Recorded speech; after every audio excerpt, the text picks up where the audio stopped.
Hey guys, welcome back to my channel. It's me Kagam. Guys, I need to apologize. The generator in our house is on because there is a power blackout, so that's why there's this like rumbling in the background, so please forgive me for that. You guys might be curious about that. I can even talk about that at the end. So today we're going to talk about the crazy shenanigans that are going on in Hermes boutiques. We live in a very sensitive internet age. I need to put a disclaimer. This is not an attack on any of these countries, cities, or cultures where these boutiques are. This is more just us talking about Hermes and me just sharing stories I found on the internet for you guys, for us to just talk about. So please do not be offended by anything that I'm going to say in this video, because it's just based off what people have been leaving online on the internet. So first of all, let me just get straight into it. All of these reviews are actually from Google reviews. I won't link to any of them, but it's very simple. You take the store name, you put it in Google, okay? You're gonna say a bunch of reviews, and then you can read them for yourself, and I'll be putting up screenshots as well of the reviews. Okay, so here we go. The first place we're gonna start off with is Hermes Ginza in Tokyo, Japan. God, I'd love to go to Japan. This is a very famous boutique. It's known for like the way it looks and stuff.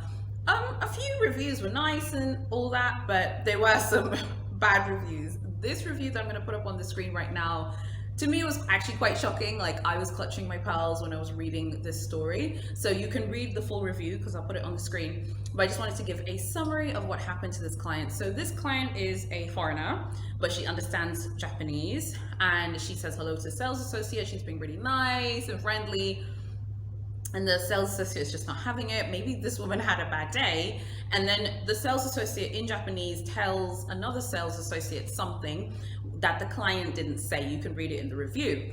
So she felt like then the client didn't know that she had to like register in order to answer a question. God, Hermes, get over yourself. Registering to answer a question, what? She didn't know that the Ginza boutique had all of these rules. This review is about 2 years old, so maybe things have changed in the Ginza boutique, but it is based on her experience. So when I was reading this, I was just like, gosh, like Hermes are so arrogant. Like, I have to register and get an appointment in order to ask a question. Okay, and guys, don't be like, well, we can call them and stuff. Many people have complained that you call Hermes and they don't pick up the phone. That particular story really made me think a lot about how someone can go to work and have a bad day, or maybe that person has, wanted to speak about a foreigner in her language and felt like she could get away with it. Well, I think that's actually quite a risky thing to do, particularly if you work somewhere, to like start speaking about someone in a foreign language. You could find out that that person, okay, actually understands your language, and then they'll end up feeling really bad. So this client felt really, really bad about herself because she could understand Japanese and she understood what the essay was saying, and she basically felt like the essay was a liar. And the essay, basically, if we're going by her review, the essay was a liar, and that is bang out of order. And I was reading this review and I'm just like, that would really annoy me if I could understand what someone is saying and I said something that I didn't say. That would really, really, really irritate me. I would love to know what you think of this story. I think the essay is doing too much, okay? And she's lucky that this girl, okay, didn't go and complain to corporate.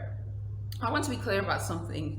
Throughout the life of this channel, if I travel, I go to boutiques worldwide and I get treated like dirt in terms of like maybe being racially abused or implicit racial bias, I'm not even going to waste time coming here and being like, oh, let me go on forums and complain about it. I will actually go to corporate and complain, because there comes a point where if the treatment is really, really bad and unfair, you have to say something. The next boutique we're going to talk about is Hermes in Las Vegas. It's in one of the hotels. I think this one is the Encore in Vegas. So there is someone who basically went there with their mom. They walked in asking for a wallet, and the SA responds, oh.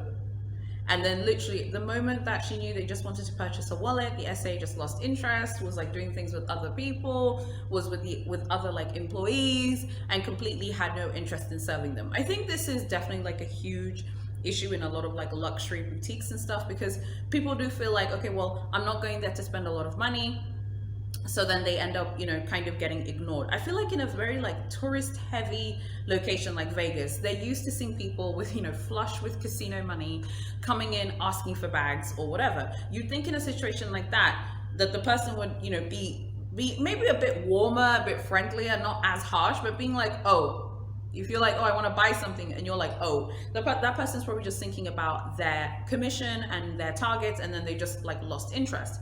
There's a really interesting comment I saw in this Facebook group today for Hermes, and the person was saying how they felt like essays will keep like really special bags in those hard to get colors for customers who help them hit their targets and their own quotas, because they have their own targets for obviously those like big categories like fine jewelry, homewares, and things like that. I mean, I understand that, but I feel like in a big city like Las Vegas, you know, you have to be warm, you have to be friendly, you have to be kind. I don't really see the point of responding to someone and saying, oh, you know, that would be quite, you know, hurtful. And then she's there with her mom. I mean, I think that's just like a really hurtful thing to do. I understand that it's busy and everyone has a job to do, but they're paying clients, they want to come and buy something. We're not talking about those annoying time wasters who come around, touch everything, and don't buy anything. I thought that was just really interesting. I would love to know what you think. The craziest stories that I read today was from Hermes Milan in Italy. This story is absolutely wild. I'll put it up on the screen. So this person was reviewing the store, saying that they had bought tons of stuff and they were buying, thinking that there was a hope to get a bag. They asked for a bag, they're like, no. You know, and I mean, we've heard about this before. I'm not laughing at the client. I'm just laughing at how irritating some of these stores are around the world. And first of all, let me just say something super quick before we talk about Milan again. I do think that the European and Asian boutiques are much tougher on clients than, say, the US stores. A lot of you who are from the US, you've told me, well, how come I haven't been treated badly, but other people you've mentioned have been treated badly? I feel like the European and Asian boutiques are just way harder and tougher on their clients and walk-ins and tourists. I think they're just much tougher. Whereas, and let's exclude the California boutiques for a second, okay? Because they're absolutely wild over there. I mean, the customer service is absolutely insane. It's rude, it's crazy. They're very, very tough over there. But if we put California to the side for a second, a lot of you have told me, well, I've been treated well. I do think that in the US, the customer service for Hermes in general does seem a bit softer, a bit kinder compared to the other stores in Europe and Asia. So this Hermes Milan story really got my interest because it just shows how much people know about one-to-one spending. Like tourists around the world who are going to Hermes stores, they read the purse forum, they read Facebook groups, they watch YouTube videos. We all know that one-to-one spending is a thing. Even if it isn't a thing in your store or your jurisdiction, we all know in those really popular tourist locations, obviously Milan is like, you know, one of the, you know, fashion capitals of the world, there's going to be one-to-one spending. So this essay is letting them, you know, spend money, buying twillies, buying whatever. And then when they're like, okay, so is there anything else? They're like, no, we only have those bags for local clients. That is a lie. And we know that. We know that sometimes these bags get released to tourists. So I would be so annoyed and angry if I was that particular client, because it's just so unfair that the person is doing what they're supposed to do. They're keeping the end of the bargain, doing the one-to-one spending, which Hermes says doesn't exist. And we all know it exists. There's even one of you commented on a previous video of mine and you told me that it's even 5-to-1 in a boutique that you know. 5-to-1, can you imagine? So I read this story, I was just like, Hermes, you're doing too much. Hermes Milan, what are you people doing? Okay, you're doing way too much. That is a city that the whole, you know, entire world loves. It looks super gorgeous and beautiful. I would have been super upset if I was that client. Another crazy Hermes story that I read today, I almost thought that I was being punked while reading this because it just was too much, is also from the Beverly Hills boutique in California. I don't know what's going on over there, because that's the same boutique where the woman in my previous video was told, get your man to fix your click cage bracelet. So this man and this woman, I'll put it up on the screen now so you can read it, but I'll paraphrase for the rest of you who don't want to read the review. This man and this woman had already reserved an item, okay, that clearly had been reserved, perhaps even paid for, or at the very least reserved. They were coming to the boutique to take the item, obviously pay, take the item and leave. It's almost closing time, okay? Then his wife enters, there's a man in there and she's like trying to convince him, oh please, my husband, whatever. He then comes up and then they're told they both have to leave. And then the man is like, well, you know, we have a baby shower, like we need to get the item. They ended up getting the item, but it was just a really stressful experience for them. This reminded me when I used to have my own beauty boutique. I had a bunch of employees in that store. We had lots of clients. We did this test where we extended opening hours. Normally here, stores close at like, let's say 5. So I was like, let's try until 7 and see if we get more clients. We got more clients for sure. And then we had people who did that later shift. So sometimes we had people who would stay on until 7. So one day I remember getting a phone call. There were 2 of them in the store, employees, and it was like 6:50. I remember it was like 10 to 7. And she was like, oh, there's a client who called and said that she's on her way, but we're supposed to close the boutique and go home. So can we tell her to come back tomorrow? I was like, no, you can't, okay? The client is right. You just have to wait for that person to arrive. We don't know. The person could be here window shopping. The person could actually buy something. So, I told them, I was like, hey guys, I'm sorry, but you have to just sit and wait until closing time. The client literally arrived at and they told me this, it was like 6:59. Okay, so it's a similar story to this. That's why I wanted to include this story in the video. And they served the client, she purchased. So that was great. But I remember that being a massive lesson and telling the girls, the team, saying, listen, if someone is coming and it's closing time, you cannot close the store, okay? If someone is literally there or has called to say, hey, I'll be right there. I understand that Hermes is different. You can't call and say, hey, I'll be right there, don't close. We're talking about a husband or wife who are physically at the boutique. Like if you read the review, they're literally at the boutique in Beverly Hills. And then you're like, we're closing now, we're closing now. That really annoys me. You're not supposed to do that in retail. And when I had my retail business, I would tell my team, don't do that. We're not talking about hey, sit and wait for someone who hasn't arrived. I'm not talking about that. That client was literally like, I will be there literally ASAP, please wait. So I remember just like telling them, like, always wait if the client is there. So that client comes in her car, it's like 6:59. I think some of them were, annoyed. They're annoyed about it, but what are you going to do? It's your job and you have to do your job. In this situation, this Beverly Hills story, it just shows me again, it's like, I understand that for some people, they feel like, it's closing time, we're closing the boutique, you need to leave. Well, guess what? It's your job, okay? And we're not talking about people who are coming to window shop and be annoying. We're talking about people who've already reserved an item that they're coming to take for a really important event. I would be really stressed out if I was this couple. I'm glad that she was with her husband, because if she'd just been there on her own, that would have been such a stressful experience. So, and it's crazy to me that they even told them, like, you can't come inside.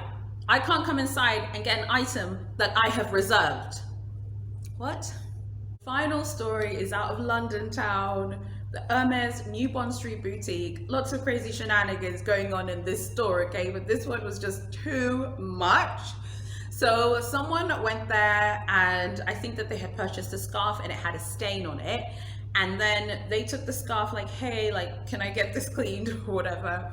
And the essay tells them, go to a dry cleaner in SW10. Those of you who aren't from the UK, SW10 is like the beginning of a postcode. It's a very cheechy, upscale part of London. It is very bougie, it is very fancy.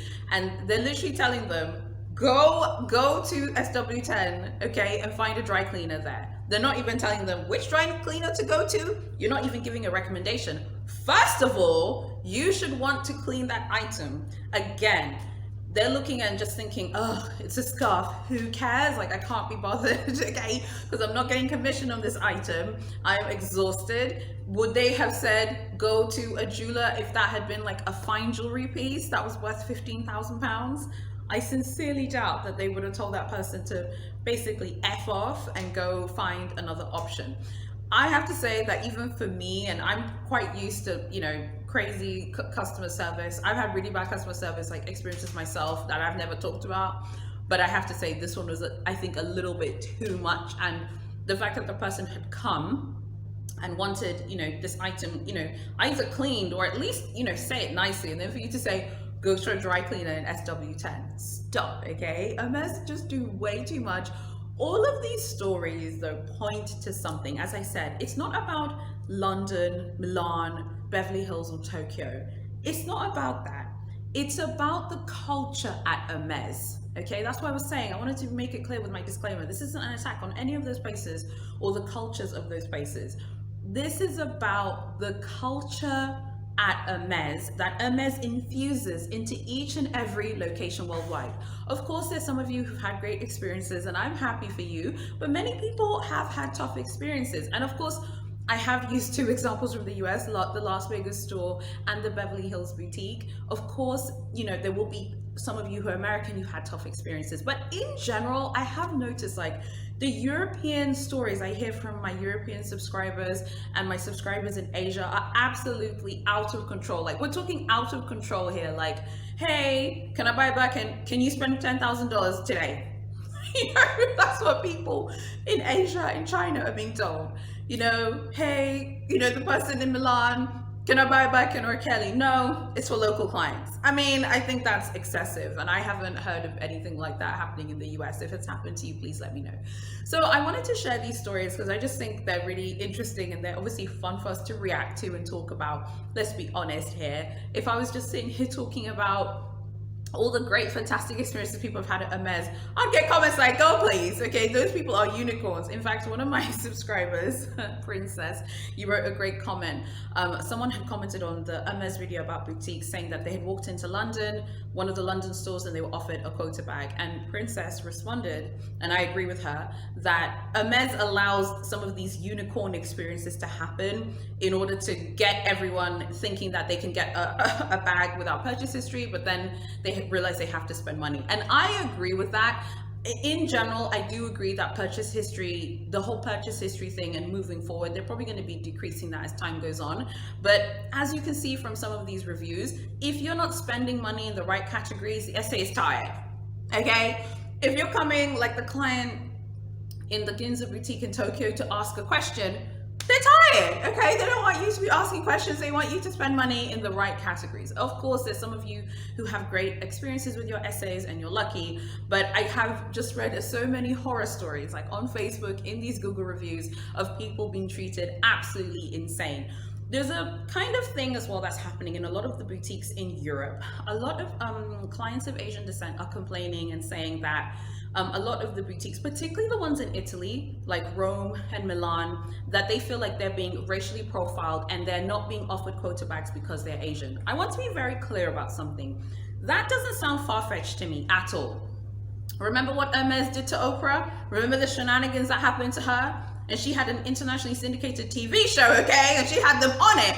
And they apologized privately for how she was treated in an Hermes boutique. Hermes is not this like little, angel with wings. It's quite frankly more like a luxury, succubus, just kind of, destroying everything in its path for some people, but then treating other people really well. So I think when it comes to really serious accusations like that, I hope that's something that if that happens to you in a store, whether you're of Asian descent or you're another person of color, you need to go to corporate and say something. Like, don't go to Facebook, don't go to the press forum, don't make a YouTube video. Go to corporate first. Trust me, if that ever happens to me, the first thing I will do is go to corporate. I think it's really, really important. Not all of us are on the Forbes list like Oprah and have, a media platform where you can, she had a media platform. So when that happened to her at Hermes, she just went on her TV show and blasted them and aired them out, and they had to defend themselves. And credit to them.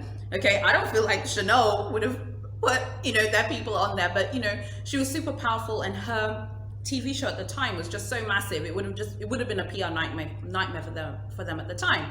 So I just think that when it comes to things like that, like if anyone has experienced any kind of bias or discrimination in a store, if you feel like that's happened to you, you have to go to corporate.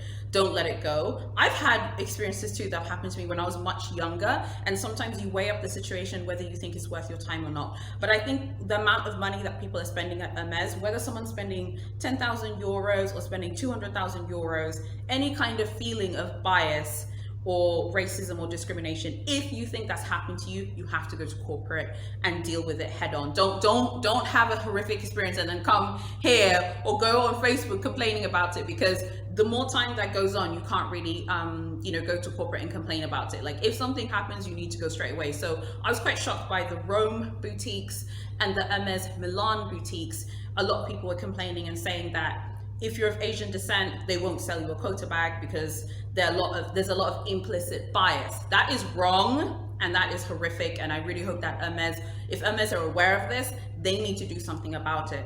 And like I said, it's not an attack on Italian people or people from Rome or Milan. It's more of a cultural issue in the house of Hermes itself, because I haven't just seen this in Italy. I've seen this complaint for many stores around the world. There are many people of Asian descent who say, if you walk into a very touristy place, it's not just Italy, there are other cities where people have said this as well. Even London, people have complained about this.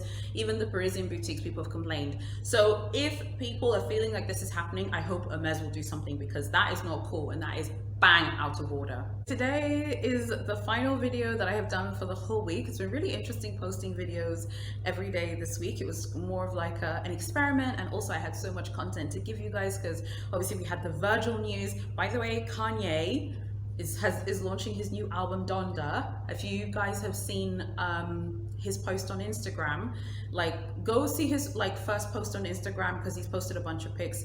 I think he's wearing Rick Owens, I think he's wearing Bottega, and he's wearing YSL.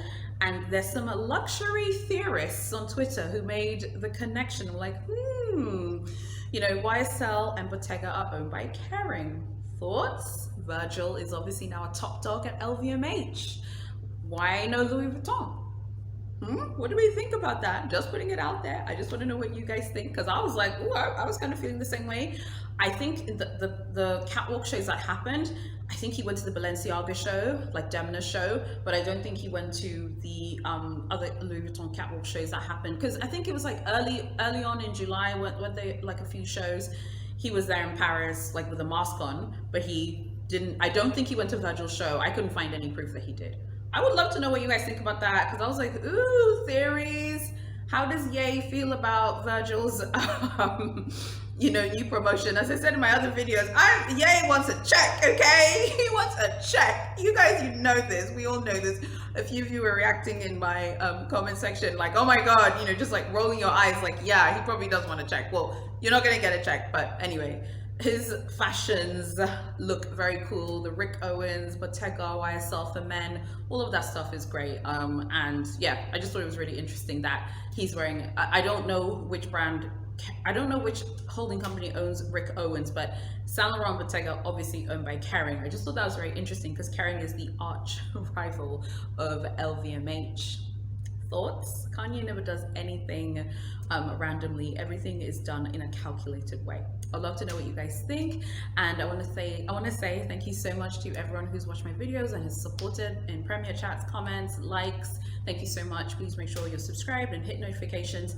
And next week I will be posting my first video on Wednesday, so I won't have a video coming on Tuesday, and there'll just be 3 videos. It'll be Wednesday, Friday, Saturday. Thank you so much for watching, and I'll see you in my next video.